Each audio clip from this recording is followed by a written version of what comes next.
Tudo bom com vocês? No vídeo de hoje eu vim aqui fazer uma trollagem com a mamãe. Como vocês podem ver, eu tô de escova. Acho que eu já fiz um vídeo com a escova, né, aqui no canal. E eu tô de escova. E aí, sabe aquele negócio de borrifar? Então, meu irmão encheu um daqueles de água e jogou em mim. No meu cabelo.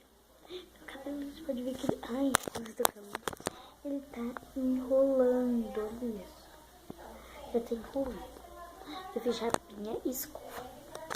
Aí, ó, eu vou pegar as roupas dele e colocar na geladeira.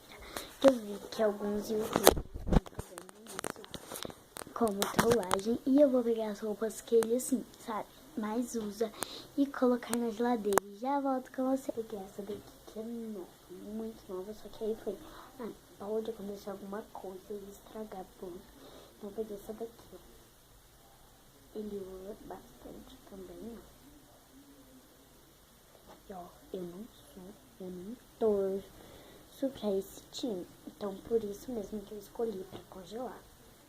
Me desculpe se você é corintiano, mas eu não torço pra esse time. E, por mim, eu fazia isso de pano de chão, né? Agora eu vou deixar assim, ó. Não vou colocar aberta. Gente, e talvez não dê... Ai, eu vou gravar as coisas.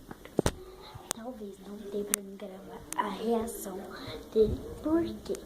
Porque ele meio que sai. Ele saiu, assim. Ele foi no mercado, eu acho. Não sei. Então, eu vou colocar aqui na geladeira. Aqui, ó. Gente, minha geladeira é de uma parte só. Então, vai ser bem fácil. Eu vou colocar aqui, assim, ó.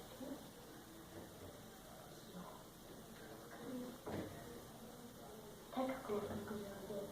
Tem muita coisa no congelador. Vai ficar lindo. Gente, eu acho que não vai dar pra mim gravar a reação dele. E, gente, olha aqui. Se você quiser fazer essa trollagem com uma das pessoas da sua casa, gente, compartilha o vídeo aí. Vai compartilhando.